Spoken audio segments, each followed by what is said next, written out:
Break के बाद एक बार फिर आपका स्वागत है आपके ही अपने पसंदीदा शो में, जिसका नाम है यू आर द पावर। और एक पावरफुल युवा इस वक्त हमारे साथ ऐसे बैठे हुए अमिताभ श्रीवास्तव, जिन्होंने देश और दुनिया में तमाम मीडिया हाउसेस को अपनी जड़ें मजबूत करने में मदद की है। कैसे, आइए जानते हैं।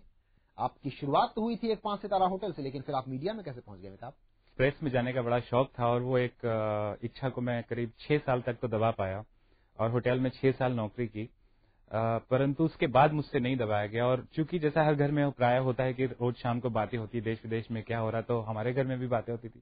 तो मुझे बड़ा रुचि रहती थी जानने के लिए कि किस तरीके से क्या हुआ, कैसे हुआ। और अपने होटल में भी मैं एक पत्रकार के नाम से ही जाना जाता था, बिकॉज हर चीज की लेटेस्ट खबर मेरे पास होती थी। और वो 6 साल के दौरान, होटल की नौकरी के दौरान, आपने अपना ग्रेजुएशन भी 3 साल का पूरा कर लिया। जी, वो मैं बताना चाहूंगा कि मैंने पढ़ाई पे कोई कॉम्प्रोमाइज नहीं किया। वो 3 साल ग्रेजुएशन मैंने side by side Delhi university से साथ साथ किया।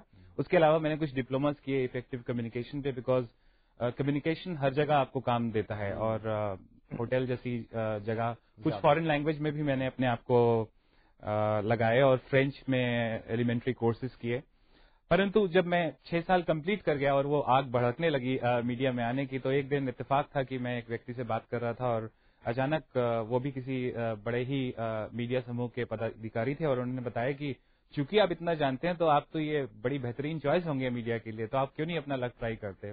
और उन्होंने एक इंटरव्यू के लिए छोटे से बुलाया और चूंकि मैं होटल में नौकरी करता था तो शाम को करीब 6:30 या 7 बजे मुझे फुर्सत मिली, मैं गया और इत्तेफाकन मेरे 2-3 इंटरव्यू हुए जिसमें मैंने काफी अच्छा परफॉर्म किया और उनको लगा शायद ये इस व्यक्ति में जोश है। ये बात है शायद 94 की। अगर आपको याद हो, इंडियन मीडिया पहले दूरदर्शन चला करता था जब हम बचपन में हुआ करते थे। 91 में गल्फ वॉर हुई थी जब CNN पहला चैनल आया था। 94 एक समय था जब आकाश की लड़ाई जमीन पे आ रही थी और ग्राउंड डिस्ट्रीब्यूशन जो एक किसी भी चैनल के लिए बहुत इंपॉर्टेंट होता है, वो शेप अप ले रहा था। तो मुझे पहले दिन, मुझे याद है, मैंने टाइम्स ऑफ इंडिया ज्वाइन किया उस नौकरी में पास होने के बाद, और मुझे बताया गया कि हम एक चैनल लेके आएंगे तो आप ग्राउंड डिस्ट्रीब्यूशन के बारे में पता कीजिए कि कितने चैनल इंडिया में दिखाए जाते हैं और कौन कौन सी प्राथमिकताएं हैं लोगों की। उस जमाने में शायद 12 या 14 चैनल हुआ करते थे, मुझे अच्छी तरह याद है, जहां अब 300 से ज्यादा चैनल हैं। तो हम गए, ट्रैवल किया हमने करीब, और आप यकीन नहीं मानेंगे 11 महीने में 44 सिटीज मैंने ट्रैवल की। उसके 2 कारण थे। एक, चूंकि मैं उस ट्रेड में नया था तो मुझे जानने की इच्छा थी, और जितना आदमी घूमता है, घाट घाट का पानी पीता है, उतना ही वो सीखता भी है। और 11 महीने में लोगों से मिलने के बाद एक थोड़ा बहुत अंदेशा हो गया था, और चूंकि वो ट्रेड भी नया था तो लोग भी काफी। यानी आप टाइम्स ऑफ इंडिया के टाइम्स टीवी से जुड़े हुए? जी।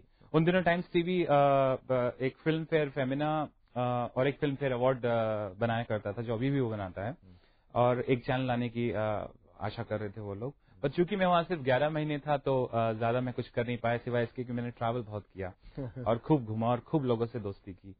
उसके बाद मुझे याद है टाइम्स ऑफ इंडिया में एसेंट नाम के एक पेपर में एक एडवर्टीजमेंट आया था कि MTV कुछ और लोगों को देख रहा है जिसमें करीब 5 से 6 साल के अनुभव की जरूरत है, और मेरा अनुभव सिर्फ 11 महीने का था मीडिया में। चूंकि होटल का 6 साल का अनुभव था तो मैंने अप्लाई कर दिया और इत्तेफाकन इंटरव्यू हुआ और उस इंटरव्यू में मैं पास भी हो गया और मुझे एज ए कोऑर्डिनेटर ज्वाइन करना पड़ा MTV वॉज अमेरिकन कंपनी। तो हर युवा की एक ख्वाहिश होती है कि किसी बाहर की कंपनी में विदेशी कंपनी में काम करे।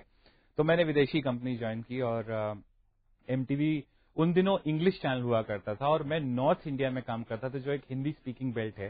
तो बड़ा कठिन काम था और इत्तेफाकन कुछ ऐसा हुआ कि हमारी टीम बहुत छोटी थी नॉर्थ इंडिया में और मैं घर से ही ऑपरेट करता था। और मुझे याद है करीब 3 साल मैंने MTV में नौकरी की और दिल्ली के जितने तमाम डिस्कोथेक और जितने युवा से लगी हुई जगहें थी, MTV का नाम और लोगो पहुंचा दिया और उसको खूब खूब प्रचारित किया। और मतलब मेहनत का कोई जवाब नहीं है, ये साबित कर रहे हैं लगातार, चाहे वो टाइम्स टीवी में काम करें या MTV में काम करें। लेकिन हमें जो जानकारी मिली कि उसके बाद फिर आपने लगाई ऊंची छलांग, BBC, आज तक, डिज्नी चैनल। अपनी यात्रा के कुछ खास बिंदु बताएं।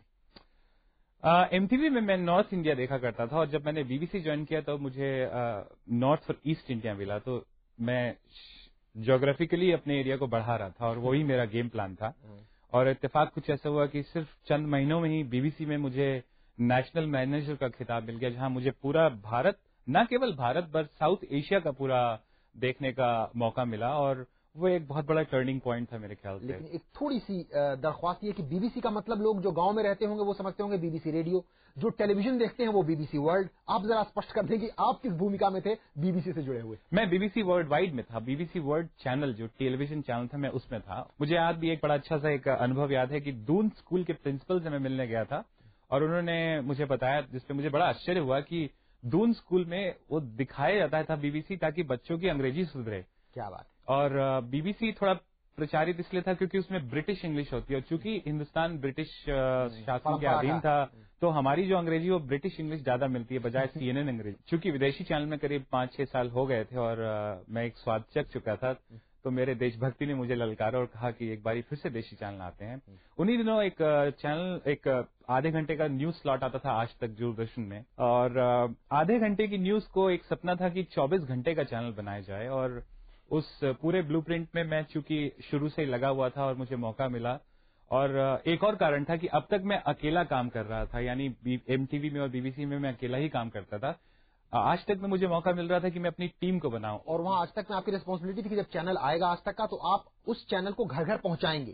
पहले दिन से डिस्ट्रीब्यूशन, पहले दिन से मुझे आदेश था कि मैं उसको घर घर में पहुंचाऊं। और कुछ किस्मत ने साथ दिया, कुछ मेरी टीम ने और कुछ मेरे अपने प्लानिंग ने, और वो वाकई में बहुत ही पॉपुलर चैनल तीसरे महीने में ही हो गया था।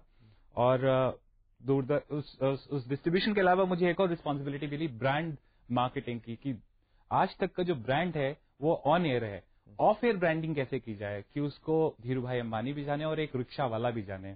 मुझे याद है आज भी जो उसके सीईओ थे उन्होंने मुझे बता के बुलाया कि इस तरीके से मार्केटिंग होगी कि अगर जैसे बंबई में हम थे तो कहाँ कहाँ होर्डिंग लगेंगे, कहाँ एयरपोर्ट पे लगेगा, कहाँ बस स्टैंड पे लगेगा और क्यों लगेगा, उसका कारण क्या है। तो मुझे याद है मैं रात को करीब 12 बजे बंबई की सड़कों में निकलता था, सुबह 5 बजे ओबराय होटल से खाने तक की एक यात्रा करता था, देखता था कि सड़कें कहाँ कहाँ से जाती हैं और ट्रैफिक कहाँ से कहाँ आता है, या किस तरीके से हम अपने ब्रांड को ज्यादा पहुंचा सकते हैं। याद है मुझे बंबई की कुछ ट्रेनें, लोकल ट्रेन वहां की लाइफलाइन मानी जाती है, तो उनको रंग दिया था हमने, और जब वो पटरियों पे दौड़ती थी तो बड़ा सुकून मिलता था कि हमारे ब्रांड को सब देख रहे हैं। बहुत खूब। तो यहीं पर ले लेते हैं एक और छोटा सा ब्रेक अमिताभ, क्योंकि आपने देश के नंबर 1 चैनल को अपनी जड़ें जमाने में की है मदद।